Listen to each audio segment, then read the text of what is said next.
Hello, welcome to CDB subscribers. In this training module, we'll take a look at the strategies of handling CDB subscription notifications in our applications.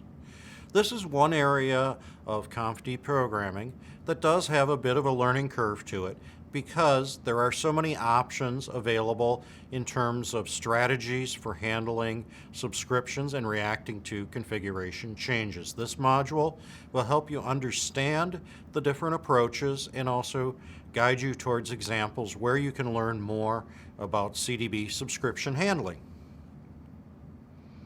So, first, you're going to place subscriptions from your program. You'll use the CDB subscribe API call to do so. You will provide a subscription socket over which will notify you of changes that occur in your subscriptions. You'll provide us a priority level so that ConfD knows what order to notify subscribers in, so you can control the order of applying changes into your system. You'll tell us what you're subscribing to in terms of a namespace selector for which data module you want this to come from, and you'll provide us a path in that module for what you'll subscribe to. So you can subscribe to an entire data model, or you could subscribe down to just one individual leaf. Anywhere in between, it's your choice of the granularity of the subscriptions you wish to place. Also, we'll provide back to you a subscription point identifier from your subscribe call so that later on when we notify you of a subscription, you'll be able to identify which of your subscription points has been triggered. ConfD and CDB will not notify your subscribers until you tell us you are done subscribing. Perhaps your program needs to place 4 subscriptions in order to do its processing properly. What if you had only finished 2 of those subscriptions and putting them in place when a change occurs and we notify you before you're ready? So you need to tell us when you're done subscribing, and then at that point ConfD and CDB will begin notifying your application of any subscription changes. Once you've placed your subscriptions, you're going to enter an event loop. This event loop needs to monitor the subscription socket for receive activity. Typically, you'll use the poll or select system calls to monitor for this receive activity. Once you've been notified and see that there's receive activity, you'll provide that socket to the call CDB read subscription socket. Then the ConfD library will read from the subscription socket to find out what of your subscriptions have fired, and then provide you with returns to tell you which of your subscriptions have been changed. So in this read subscription socket call, that final parameter is reslen, or result length. In there, we'll tell you for this call how many of your subscriptions have fired, and from subpoints will be an array of result length that gives you your subscription points, because your program may have, say, done 3 subscriptions all at the same priority level, and maybe changes have come in that have affected all 3 of those subscribers. So in one call, we'll tell you that that subscription has been fired. Once you've finished reacting to any configuration changes and are done, you'll call CDB sync subscription socket, which tells CDB that you are done handling your subscription, and therefore we can proceed to the next lower priority level to notify any additional subscribers of changes from this transaction. Now, CDB and ConfD do have safeguards. Say your program crashes or goes into a loop and never calls sync subscription socket. There are settings you can place into ConfD's configuration to enable a timeout and a duration of that timeout, during which if you don't respond for your subscription processing being done, we'll consider you to be dead, cancel your subscriptions, and no longer notify you if you don't respond during your configurable timeout period. If you typically have 90% of your subscribers that are complete in one time, but a few that may run longer, there are API calls where you can inform CDB that you are still alive but you need more time, and we'll reset your timeout timer. Now, when a subscription notification comes in, we're telling you something that you have covered with your subscription has changed. However, you don't know exactly what has changed over your subscription. Also, your subscription may cover a large amount of data, it may cover a small amount of data. That really is unknown. You're subscribing to a tree. There's a change in the tree. This is where you have different options in terms of how you want to handle your subscription, and we'll be talking about some of these strategies during this module. The basic ways of handling a subscription, one is simply read everything. Another is enter into what we call a difference iteration mechanism with CDB, where we can in detail describe all the changes. There are also calls such as CDB get modifications, which can be used to retrieve in bulk a full summary of the changes that your subscription covers. Oftentimes, though, you'll make some sort of hybrid approach. So, reacting to configuration changes, on one extreme, any change happens, you could simply reread all the configuration covered by that subscription without worrying about individual changes. So perhaps your subscription covers 10 items. Just call your initialization routine that reads those 10 items and act on it and not worry about individual changes. On the other extreme, you can enter into a detailed conversation with CDB in order to analyze the changes, in which we can tell you this exact field changed, this field changed, that field changed, and then work on analyzing that detail. In many cases, it's much more efficient. Maybe your subscription covers a table that has 100,000 rows in it. You don't want to reread that whole thing. You want to know specific rows. Maybe you want to know specific columns of specific rows.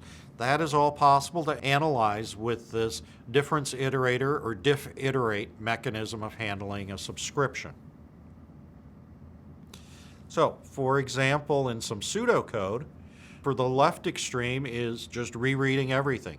You've already written in your code, probably, functions that just read your initial configuration when your application comes up and applies it. You could, in your change handler, simply, depending on, say you had 3 different objects, A, B, and C, and 3 subscriptions, A, B, and C, depending on which subscription fired, just call the initialization routine to just go read all the configuration, don't care what has changed or not changed, and act on that. On the other mechanism of the extreme of the difference iterator, you may have your initialization routines, you call it startup, and then in your change handler, you call CDB diff iterate, provide us what we call your iterator function, in which case we'll begin describing specific changes to you, and you can decide how to react to those changes. Now, you don't have to do one extreme or the other. It's possible to make hybrid approaches that combine both of those. Perhaps you do the difference iterator for a little bit, but when you get to some area of change, you just read the configuration and stop worrying about changes for that one sub area. Perhaps you've got a subscriber that covers 3 small groupings. You do the diff walk enough to figure out which of those 3 groupings, and then just bulk read that section and act on it. So, to give you a little idea in terms of pseudocode, you could, in your startup, read your initial configuration, and then in your change handler, maybe you have subscriptions that cover, as shown here, 3 different items, A, B, and C.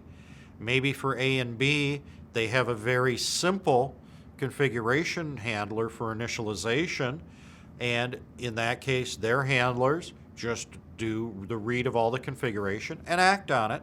But B maybe is larger, some large number of rows in a table or unknown number of rows in the table, and there you end up doing the difference iteration to analyze changes for that particular object. So you need to find the right level of granularity for your subscription handlers. There is no one-size-fits-all solution. It's going to always be particular to the individual problem that you are working with and solving. So one way you could potentially do this is shown here with some code for the event loop, where we're waiting on the subscription socket. There's receive activity, meaning a transaction has happened in ConfD, configuration has changed that affects the data you are subscribed to, and so you read the subscription socket, you look at how many of your subscriptions have fired, so you're going to iterate through your result length, and then for each one, you have maybe an if and else if. So in the case of A, you're going to just call its initialization routine to read everything, or otherwise, you enter a diff iterate in order to walk the changes and analyze them. So, for example, an iterator function. So once you call CDB diff iterate, the ConfD library is going to enter into a conversation between the ConfD daemon and your iterator routine, which you've provided as a function call in the call to CDB diff iterate. So for an example of what an iterate function entry looks like, we see on this slide. So the function iter will first receive what we see is a type of ConfD hkeypath t. This data type is a hashed keypath, which is a numeric representation of a keypath. In the previous CDB module, we did see some examples of a string version of the keypath to identify items in the model. A hashed keypath is a numeric way for optimal processing for identifying them. We'll see a little bit more detail on hashed keypaths shortly. The second parameter your iteration function receives is an operator indicator. It is an operation to tell you created, deleted, modified, value set, order changed for if you have something ordered by user and the user has reordered it. There's also some operations related to choice handling. If it's an individual leaf we're telling you about, for example, you get the set value operation to indicate a leaf has changed its value. You can have us provide both the old and new value and entry here. The state routine pointer that you see here as the final parameter is actually state you can provide as a return from your iteration handler, and we'll provide back to you in our next invocation of your function. Then you'll typically have your iteration function, as we see here, call a switch statement on the operation, and then cases for the different created, deleted, modified, etc., operations. Then oftentimes, depending on the path and the operation, you may need to do some further analysis, and then once you're done, there are various return codes that you're able to return from your iterator. We look at the main set of operations your iterator function will receive. As we see, you'll get created, deleted, modified. Those main areas you'll see those for is Yang list entries, or potentially presence containers, or optional items being created, deleted. Most often when you're first working with subscribers, you'll work with a Yang list, place a subscription on that Yang list, and if someone makes a new entry in the list, i.e. creates a new row, you'll get called with created. If they remove the entry row from the table, it'll be a deleted operation, and modified indicates there's been some change in that list entry or that row. Value set indicates an individual leaf's value has been set. Moved after is used when working with ordered by user, because the user has somehow manually decided to change the ordering of that ordered by user item, and you need to know about that and handle it potentially. In combination of these inputs of operation indicators, your iterator function has a variety of return codes in order to guide ConfD on what you want to do next in your subscription handling. So typically, you'll return recurse, continue, or stop. However, you also have some other return codes such as up and suspend. Think of the tree.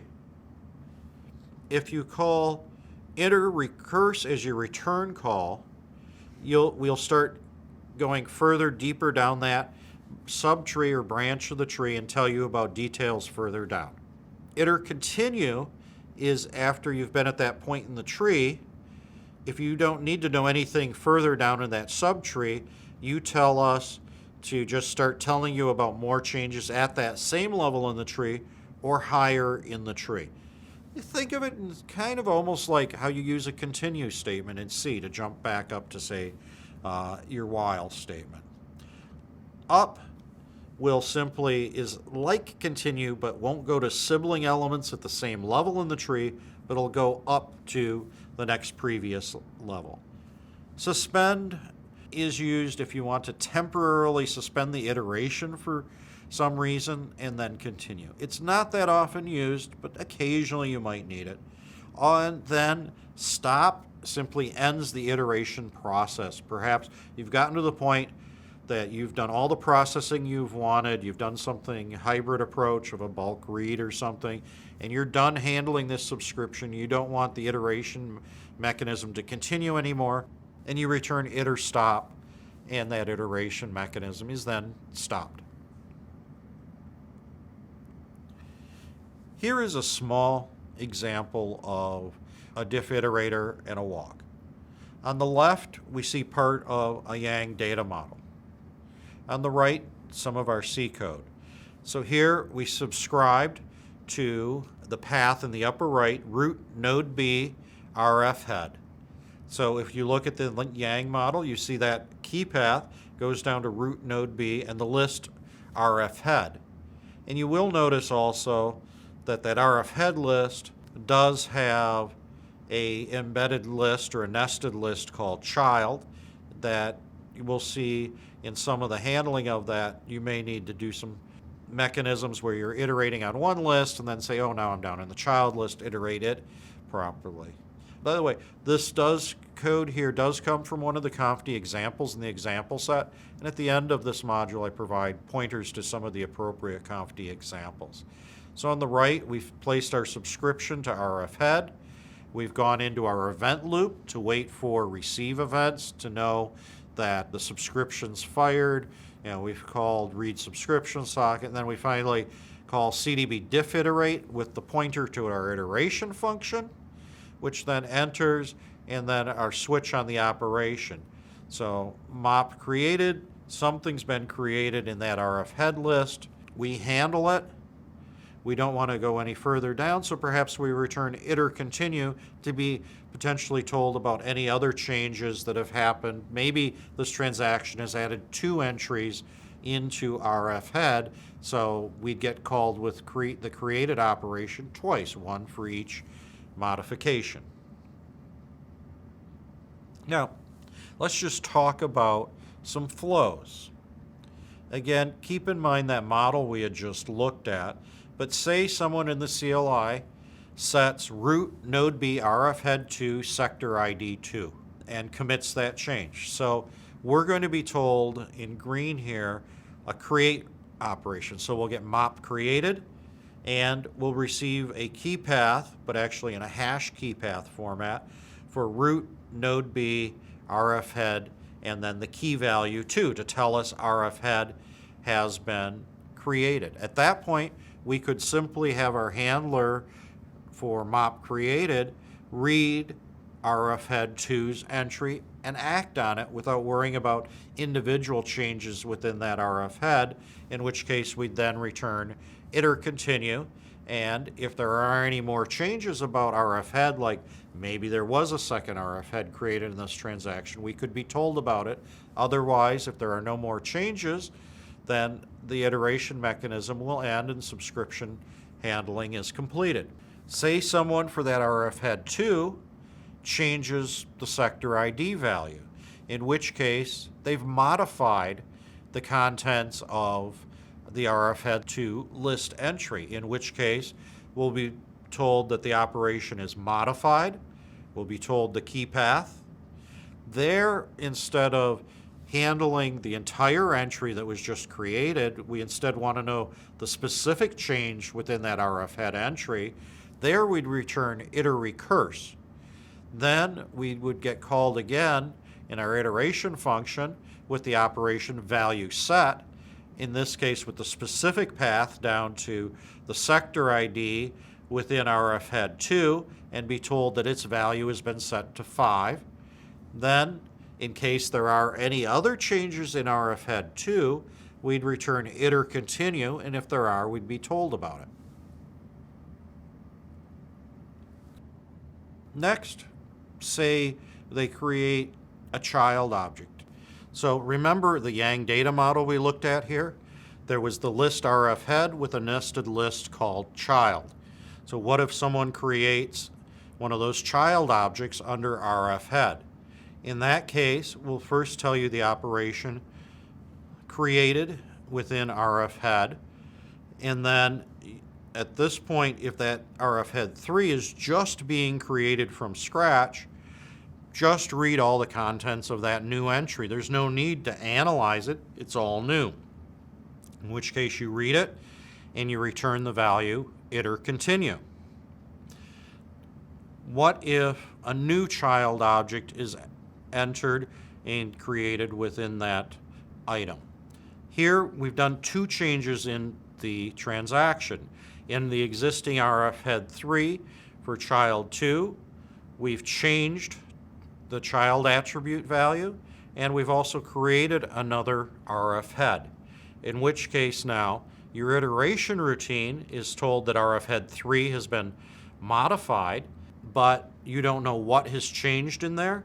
You could then just return iter recurse to get more detail, in which case now you'll get told the operation that child 2 has been created within RF head 3. Here you perhaps just read all of child 2 since it's created, it's new, return iter continue, and there are no other changes in RF head 3 to tell you about, so we go back up to the next level and tell you, oh, RF head 4 has been created also, in which case you read it and return iter continue. Here we changed the value of an existing child attribute that was already existing. So you'll first be told that RF head 3 has been modified. You return iter recurse to get more information. We tell you RF head 3 child 2 has been modified. You return iter recurse to get more information. And then we tell you the value of that child attribute has been set to 32, and you return iter continue. And if there's nothing else, processing is complete. Deletion handling. Say one of those child objects that we created was deleted, removed from the database. In that case, we'll tell you first the operation is modified. RF head 3 has been modified. You give back the return code iter recurse to tell us, give me more information about this, and then we tell you the operation deleted, that child 1 under RF head 3 has been deleted. You do your deletion processing. In fact, for deletion items, if you need to get the values that have been deleted from the database, it is possible in your subscription handler to access what we call the pre-commit running data store, which is the contents of running prior to this transaction. Because oftentimes, think of it as a row in the table. If that row is deleted, you might need some of that information to do your deletion processing, and that is possible. You do your deletion processing, you return iter continue, and at this point there's nothing else to tell you about. What if everything was deleted? All of those RF heads, just at the root level, everything's removed. In that case, you'll be told a delete operation on RF head 2 and a delete operation on RF head 3, because those were the two entries at that level. Now, earlier I mentioned a hashed keypath as a numeric representation of a keypath for ease of processing. A hashed keypath is a numeric representation of the keypath. Oftentimes, when you make calls into ConfD, you will give us the string representation of the keypath. However, when ConfD is calling to your instrumentation code, if we were giving you the string version of the keypath, it may not be efficient for you to parse out that string version. in which case we give you a numeric representation.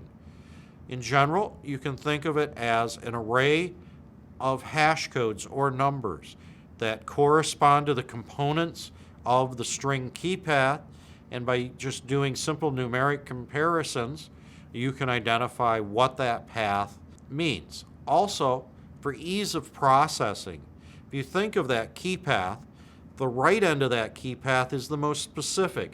That is often the part of the key path that you're first working with in your code versus the top of that key path. So in that array of codes, entry 0 is actually the right side of the key path. So it'll go 0, 1, 2, 3. So a key path is also a two-dimensional array for that hashed key path. At the top level, or the first index of that two-dimensional array, that corresponds to the level of the item in the key path moving from right to left. The second index is only used if there are multiple key values at that level of the key path. So, for example, here we see a key path of root node B RF head with a key value of 1. That would be represented in the hashed key path as we see in this table. The key value of 1 is the most right-hand entry, and that is index 0 into the key path array. If there were multiple keys at this level of the key path, the second index would be used to provide additional key values at that level. In this case, since there's only one key, you can see on the second array parameter, no exists is provided to show you that there are no more at that level. Then you'll get that XMLTAG RF head corresponds to the hash code that was generated in the header file. Those hash codes we also call XML tags in ConfD.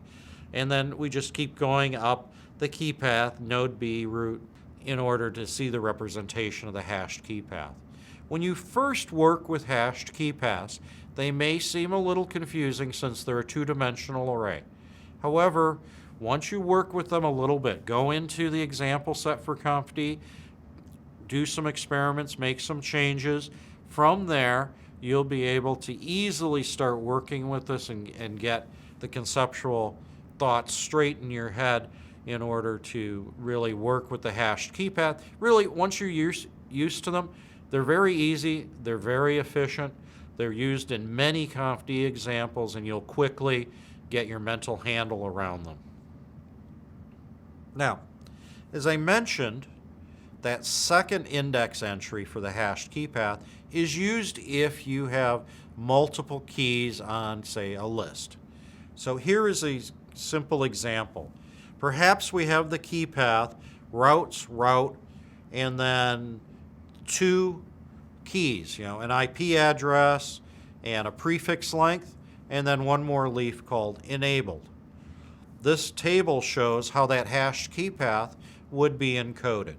So we again go right to left. So enabled is index 0. The next key is IPv4 address. That is at index 1, 0. But since there's two keys, there's also a key value at 1, 1.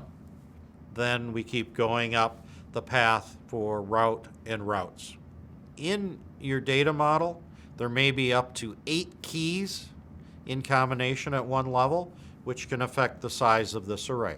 If you need to optimize for memory consumption, see the Advanced Topics chapter in the ConfD User's Guide for information about modifying the max size of the hashed key path array in order to conserve some memory.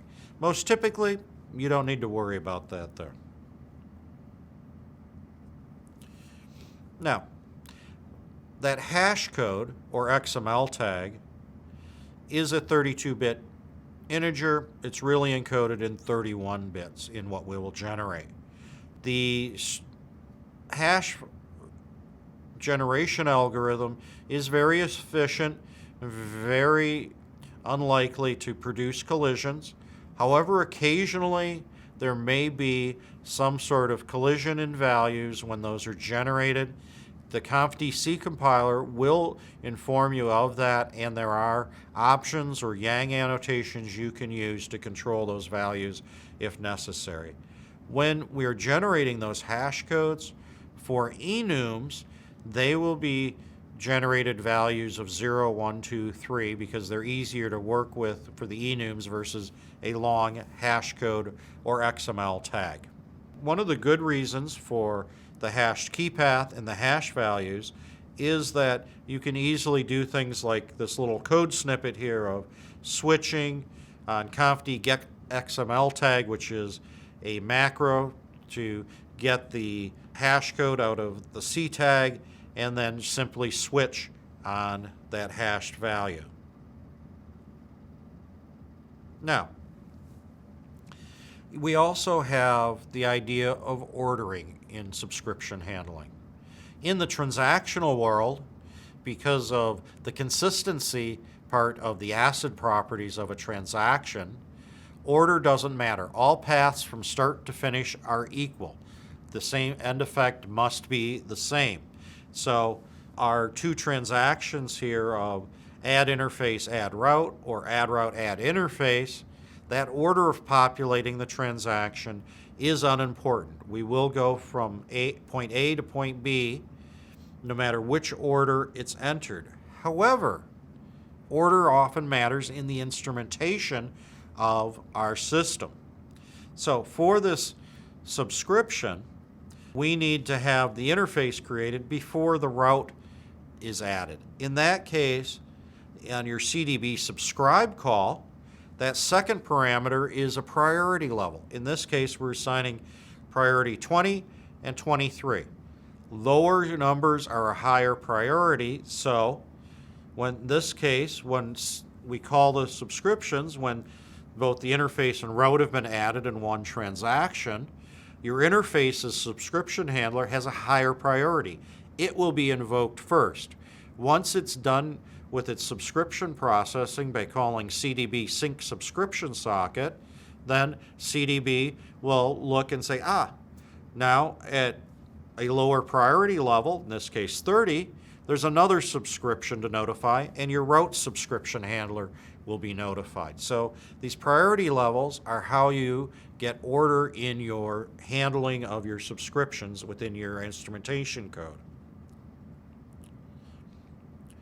Now, some of the other options to consider is sometimes you need to create things in one order, but delete them in a reverse order.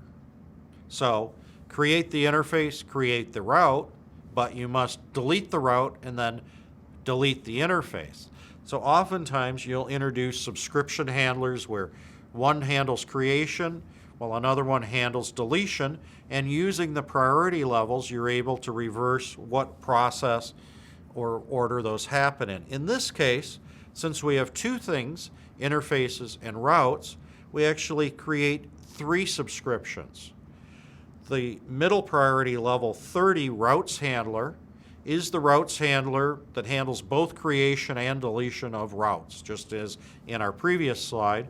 But now we have 2 different subscriptions on interfaces at a higher and lower priority.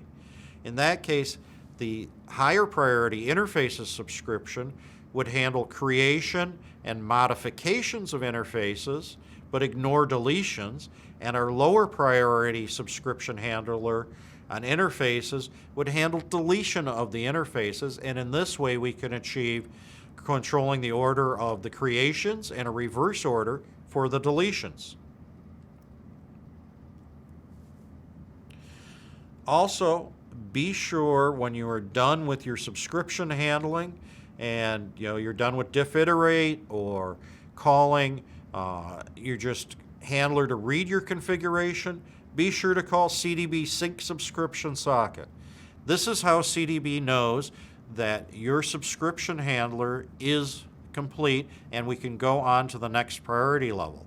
As I mentioned earlier, it is possible to set configuration settings in ConfD so that there are timeouts running so that if your subscriber hangs, it won't hang ConfD from notifying other subscribers. These timeouts can be used to detect dead subscribers and cancel their subscriptions. Now, there's a couple other strategies and advanced techniques you can work here. I talked about placing subscriptions and just reading your initial configuration. There's some other strategies. You could do read your configuration and subscribe, but there is also a triggering mechanism so that you could say CDB trigger subscription and cause certain subscriptions of your choice to fire. In fact, one application could trigger another application's subscriptions. If you use this trigger mechanism for the subscription, your subscription handler is called as if everything has changed as covered by that subscription. So one thing you could do as an alternative to just reading configuration and subscribing, you could subscribe and then use this triggering mechanism to trigger the subscription to cause you to read your initial configuration.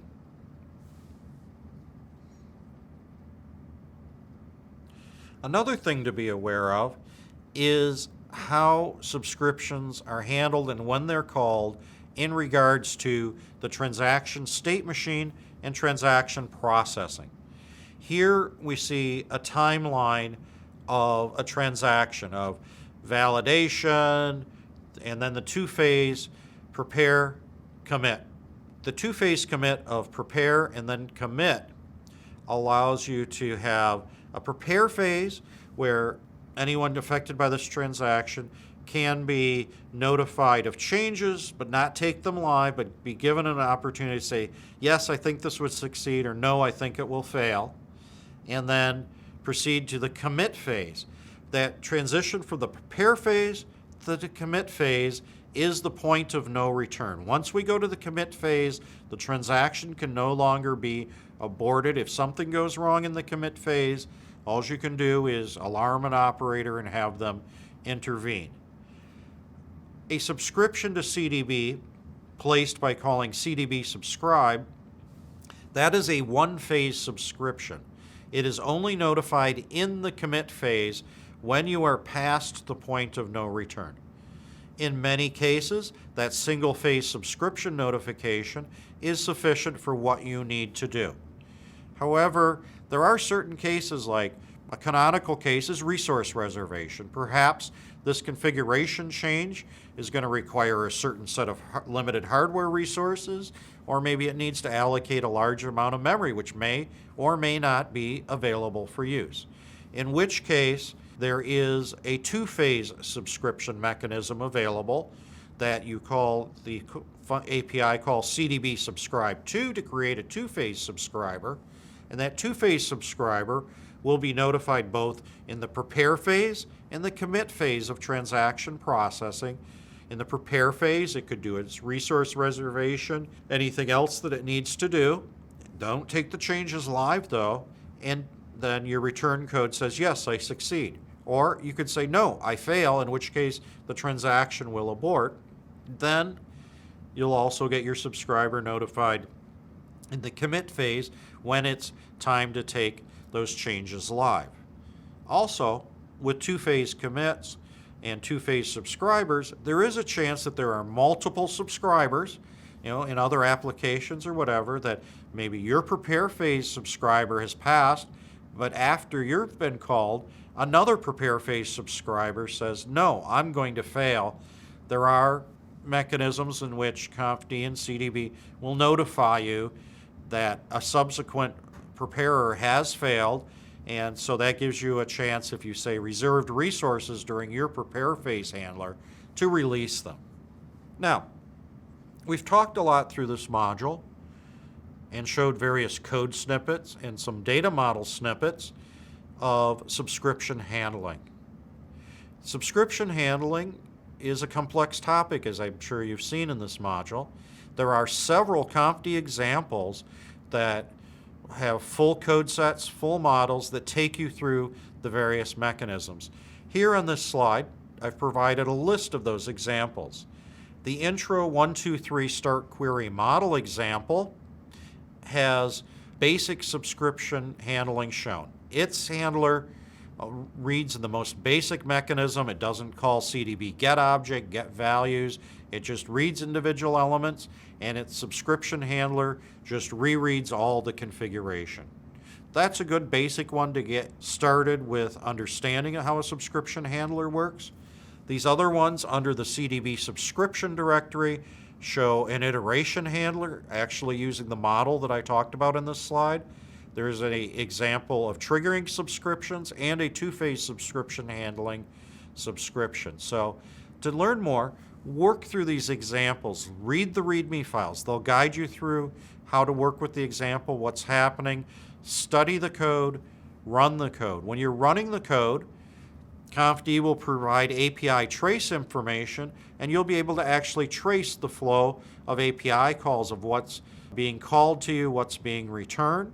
When you write your first subscription handler, which is really the way to enforce all this learning, is to then write a subscription handler. To watch the API trace, you'll be able to see the paths and operations you're being told, the effects of your return codes. So it's certainly an excellent learning tool available to you to become a master of CDB subscription handling. So that concludes our discussion of CDB subscription handlers. Thank you.